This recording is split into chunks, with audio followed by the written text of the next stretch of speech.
مجھے ایک مسئلے سے واسطہ ہے کہ اکثر لوگ پوچھتے ہیں، اور آج کے دور کے انٹلیکچوئل جو ہیں توحید کے نام پر، شرک کے نام پر رسول اللہ صلی اللہ علیہ وسلم کی تعریف کو کرٹیل کرنے کی کوشش کرتے ہیں۔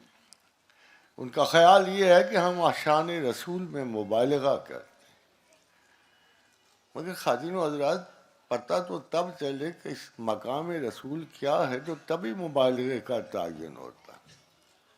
میں صرف اس تقریر سے پہلے یہ بڑا اہم ایک نکتہ آپ کو پیش کروں کہ ایک صوفی نے کہا تھا کہ آج تک زندگی میں فریب نفس سے نہیں آگاہی ہو سکی اور مقام رسول اللہ سے نہیں آگاہی ہو سکی۔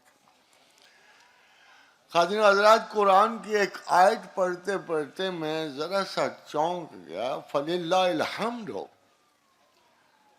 فَلِلَّهِ الْحَمْدُ رَبِّ السَّمَاوَاتِ وَرَبِّ الْأَرْضِ رَبِّ الْعَالَمِينَ۔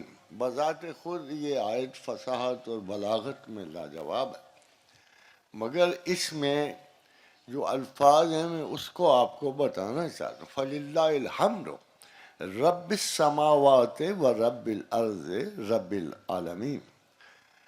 خواتین و حضرات، سماوات تو کچھ پہلے بھی پتا تھے، کچھ ماڈرن سائنس نے بھی بتا دیے، کائنات کی تخلیق بتا دی، اجزاء بتا دیے۔ اسی طرح زمینوں کا علم اپنی زمینوں سے ہو جاتا ہے، کتنی وسیع ہوں گی، کیسے بس رہی ہوں گی، کیسے اللہ کا حکم اتر رہا ہوگا۔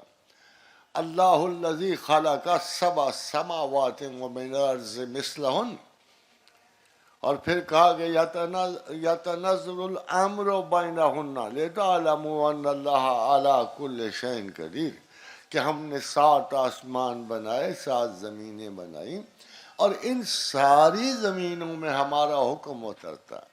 سو کچھ نہ کچھ تو پتہ ہے، کچھ خدا نے بتایا، اور کچھ سائنسز بھی ہمیں آگاہ کریے کہ آسمان و زمین کیا ہے۔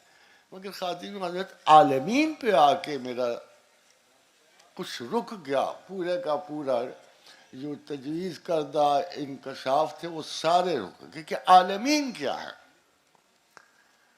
تو پروردگار عالم کے رسول مبارک نے ایک شخص کو تعویل قرآن کی دعا دی تھی، وہ سیدنا حضرت عبداللہ ابن عباس رضی اللہ تعالی۔ تو میں نے کہا چلو ان سے پوچھتے ہیں کیا ہے عالمین کیا ہے۔ اس کی مین وجہ یہ تھی خواتین و حضرات کہ میں چاہتا تھا کہ میں ذرا رحمت العالمین میں جو عالمین ہے اس کا سٹیٹس جان سکوں۔ تو جب میں نے ان کی وضاحت پڑھی تو وہ میں آپ کی نظر کرتا ہوں۔ ابن عباس نے کہا 7 آسمان، 7 زمین وَبَيْنَهُمَا، اور جو ان کے درمیان ہے، اور وہ جسے ہم جانتے ہیں وہ جسے ہم نہیں جانتے۔ پھر سن لیجیے، 7 آسمان، 7 زمینیں، اور جو ان کے درمیان میں ہے، اور جسے ہم جانتے ہیں اور جسے ہم نہیں جانتے، سب عالمین ہیں۔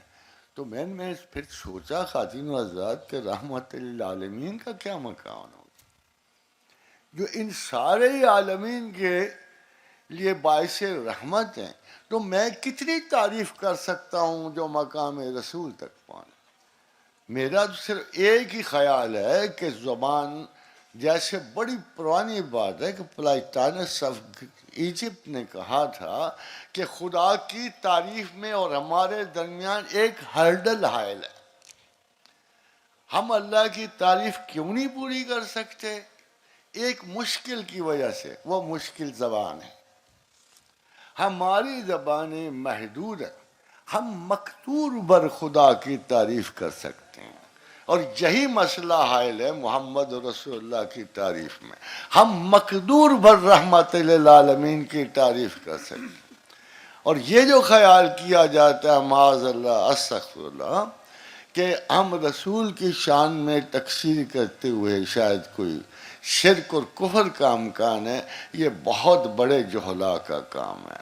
ایک فرق ہم سب کو واضح ہے کہ خدا ایک ہے، اور رسول اللہ بھی ایک ہی ہیں، خاتم المرسلین بھی ایک ہی ہیں، رحمت للعالمین بھی ایک ہی ہیں، اور یہ بندہ جانے اور اس کا مالک بعد از خدا بزرگ توئی، قصہ مختصر۔